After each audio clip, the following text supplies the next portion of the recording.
আসসালামু আলাইকুম ওয়া রাহমাতুল্লাহি ওয়া বারাকাতুহু। সম্মানিত ভাই ও বন্ধুরা, আজকের এই ভিডিওতে আমি আপনাদের সাথে আলোচনা করতে চাচ্ছি এমন একটা ছোট্ট দোয়া নিয়ে। এই দোয়াটা পাঠ করে কেউ যদি তার নিজের দেশ থেকে বিদেশে যায়, বিদেশে গিয়ে সে সম্মান লাভ করবে, আবার সে তার নিজের দেশে সম্মানের সাথে ফিরে আসবে। এমন একটা ওজিফা আজকে আপনাদের সাথে এই ভিডিওতে আমি শেয়ার করছি ইনশাআল্লাহ।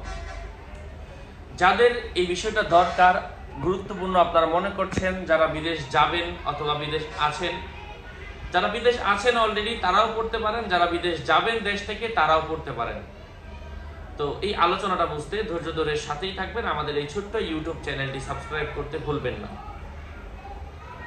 তো এই ফজিলতটা আপনাদের কিভাবে হবে, কোন সূরার বদৌলতে, কোন সূরার মধ্যে এই ফজিলতটা রয়েছে, আল্লাহ সুবহানাহু ওয়া তাআলা পবিত্র কালামুল্লাহ শরীফের মধ্যে, কালামে মাজিদের মধ্যে কি এসেছে, আল্লাহর পক্ষ থেকে এই ব্যাপারে কি সূরা এসেছে, বিদেশে সম্মান লাভের জন্য, বিদেশে যাওয়ার সময় সকল বাধা দূর করার জন্য, সেই আমলটা আজকে আপনাদের সাথে এই ভিডিওতে শেয়ার করছি ইনশাআল্লাহ। যাদের ভিসা হচ্ছে না, পাসপোর্ট হচ্ছে না, বিভিন্ন কাজে দেরি হচ্ছে, তো তারাও চাইলে এই আমলটা করতে পারেন।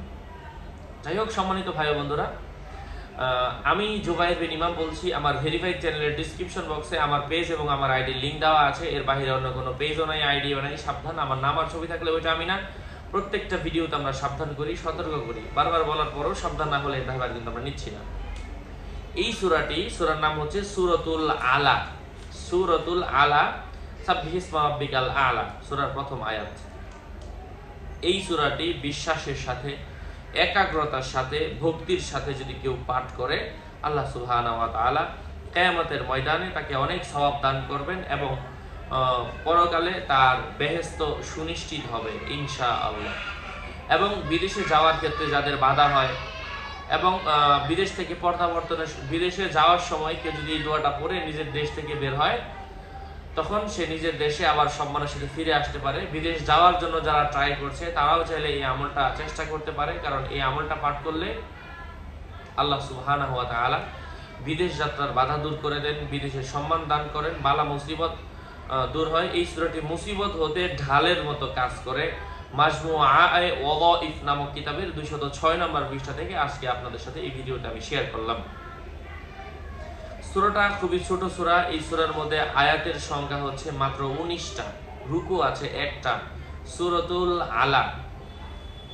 সাব্বিহিসমা রাব্বিকাল আ'লা আল্লাযী খালাকা ফাসাওয়া ওয়াল্লাযী কদ্দারা ফাহাদা ওয়াল্লাযী আখরাজাল মারআ ফাজআলাহু গুসাআন আহওয়া সানুকরিউকা ফালা তানসা ইল্লা মা শাআল্লাহ ইন্নাহু ইয়ালামুল জাহরা ওয়া মা ইয়াখফা وَنُيَسِّرُكَ لِلْيُسْرَى فَذَكِّرْ إِن نَّفَعَتِ الذِّكْرَى سَيَذَّكَّرُ مَن يَخْشَىٰ وَيَتَجَنَّبُهَا الْأَشْقَى الَّذِي يَصْلَى النَّارَ الْكُبْرَىٰ ثُمَّ لَا يَمُوتُ فِيهَا وَلَا يَحْيَىٰ قَدْ أَفْلَحَ مَن تَزَكَّىٰ وَذَكَرَ اسْمَ رَبِّهِ فَصَلَّىٰ بَلْ تُؤْثِرُونَ الْحَيَاةَ الدُّنْيَا وَالْآخِرَةُ خَيْرٌ وَأَبْقَىٰ إِنَّ هَٰذَا لَفِي الصُّحُفِ الْأُولَىٰ صُحُفِ إِبْرَاهِيمَ وَمُوسَىٰ।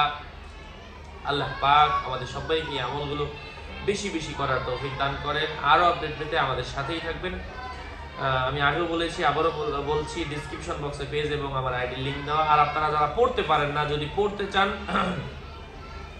যারা নিজেরা পড়তে চান, পড়তে পারেন না কোরআন আরবি দেখে, তারা গুগলে সার্চ করবেন সূরাতুল আলা বাংলা উচ্চারণ। গুগল থেকে আপনাকে বাংলা উচ্চারণ, আরবি উচ্চারণ, ইংরেজি ট্রান্সলেট, উর্দু, যে ভাষায় চান লিখবেন, ওই ভাষায় চলে আসবে।